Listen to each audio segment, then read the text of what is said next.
So the Canberra scene was really, really, really strong. And as a 17-year-old kid, the three best bands in the world were Slayer, Metallica, and Armored Angel.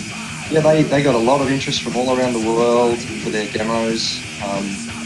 Lots of record labels wanted to sign them. Lots of opportunities to perform.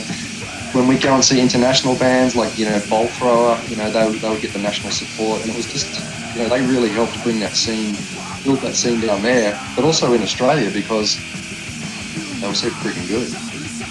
Well, look, there was a few different incarnations of Armored Angel.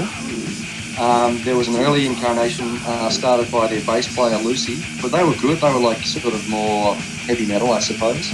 Well, most people who always sort of, when they refer to Armored Angel as the three-piece with Lucy and the two Green brothers. Look, Armored Angel did a demo in 1985 called Baptism in Blood. So I was 15 at that time and used to sort of go into Impact Records and listen to that.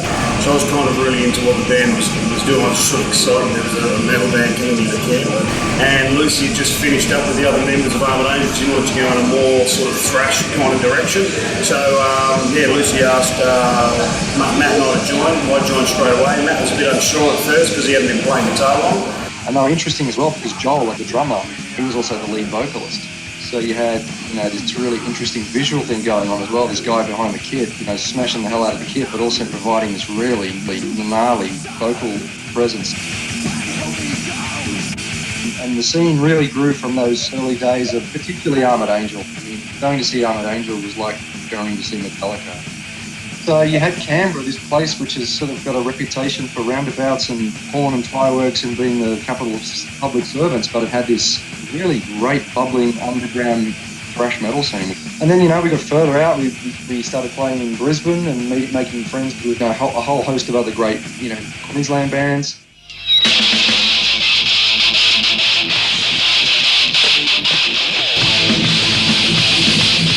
Iron Lightning were probably the most, they came at more the commercial kind of thrash kind of side. Yeah, kind of Megadeth kind of vibe, I guess. We're one of the bigger bands in that genre back in the day. We're at school and Iron Lightning was pretty much one of our favourite bands we used to get into, and when Wayne left school and joined the band, basically we went to the gigs. I was about 16, you could get in and drink. So that was the good thing with that.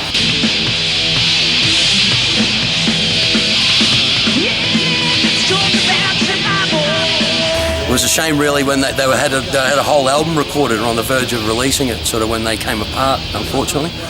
But no, there's still some good music there if you find it.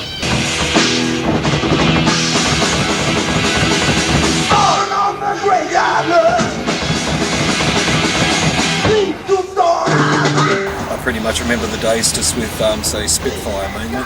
Oh yeah, they were a good Brisbane thrash band. Every time that Iron Lightning and Spitfire had a show on, it was a must see. Those guys just were phenomenal, and they never played a bad gig, ever. They always blew me away every time I saw them. Brisbane had a thriving underground punk and alternative rock scene throughout the 70s and the 80s. Metal didn't really arrive in Brisbane until much later. During the very conservative government of that time, there were a lot of punk and rock shows getting shut down by police. That was still when Sir Joe was in power. The metal gigs got avoided by the police, but we did get harassment if we go into the city in Queen Street Mall. 3 steps into the Queen Street Mall, you were prepared to get 6 police officers, basically like the Gestapo, asking you where your papers and all that sort of thing. But there was that community where we were basically, it was us against them.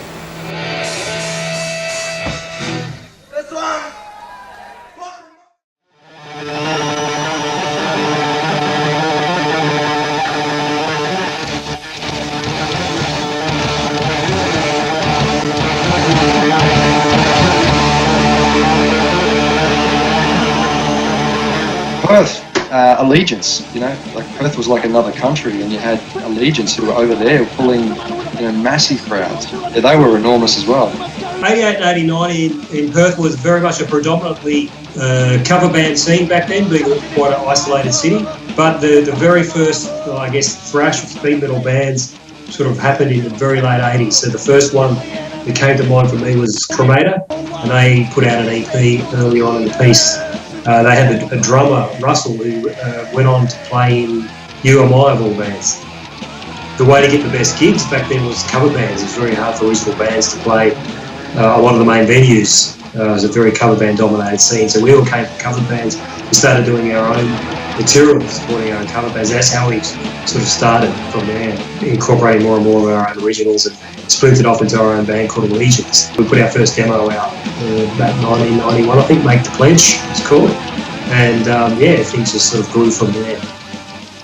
So Canberra's an unusual place. There's no real pubs. Well, at the time, there wasn't really pubs in Canberra. It was more like football clubs or social clubs. So what it was just very difficult to get gigs. It was definitely Lucy's involved in setting up gigs, and it was also Impact Records. So my brother Matt and Lucy were both working at Impact Records, and because their boss allowed them to order whatever stock they wanted, Canberra was getting everything as it was happening. So young kids were in the metal coming into Impact, they were getting really good guidance on the best stuff and the most current stuff that was happening. So in 1986, Lucy put together a thing called the Heavy Metal Holocaust, and under oath I played in that with the first band on, and then Armored Angel the headline. And there was about 600-700 people turned up to that show. So what it showed us is there was people interested in it, but you just couldn't play it in pubs. So I think that's why Canberra just ended up sort of punching above its weight a little bit, for its size, I suppose. Middle Over Brisbane was a promotion, I believe, if I remember correctly, run by Ian Bush. That primarily it was a community for Brisbane metalheads. He was one of the main promoters for the metal scene back in the late 80s, early 90s. He did a really good job of bringing up bands and putting on gigs and whatnot. Back then, things were very different to what they are now. Compared to Melbourne, we are so far behind. There weren't a lot of bands around, to be honest. Bands came and went quite quickly, really, because most of them didn't really make large inroads overall. Back in those days, there's very few gigs for any metal, hard rock bands even. It just wasn't around. Like, you probably had Triple Z around, but they weren't very metal friendly back in those days, that's for sure. We didn't even get gigs in any of their venues or something like that. So virtually, you had to start from your very beginning and organise it yourself. That's how it came about. I moved up here at January 1988. The first gig I went to, and it would have been around May, it was my very first gig that I went to for Metal Over Brisbane, was at Chelmer Leagues Club. They'd have a few bands there that, quite frankly, you would never think would do a show together. A glam band and a thrash band together. But in Brisbane, that's how they did it. I know for a fact in Sydney they rarely did things like that because the glamours and the thrashers hated each other. We call them Heavy Metal Holocaust for each gig we put on. So from the fifth one onwards, they all basically held a Sherwood Footy Club, and that sort of became the venue that everyone knew about. It blew me away, the amount of people that were there. It felt like there was about 300. There's a good venue in the way that they weren't strict on underages getting in. The club liked us because there was a good drinking crowd. There's very little trouble overall. My first drinking experience, and I ended up getting grounded because I snuck out of the house to go to it. But I had the time of my life, and it was from that moment on that it was just like, yeah, this is where I want to be.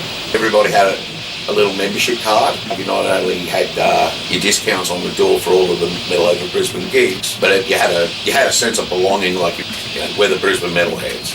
I guess we helped, but as time eventually moved on, more venues opened up, and so yeah. Great vibe, great people, and I made a lot of friends there over the years. A few of them I still talk to nowadays. So it was good. It was good to see it. I was sort of seen it from the very grassroots, from the ground up, and just seen it grow within a period of a few years into a really thriving centre. It really just grew. And I guess it was the right timing, and also the right amount of bands, and the right sort of promotion and marketing, everything else that goes along with being a band.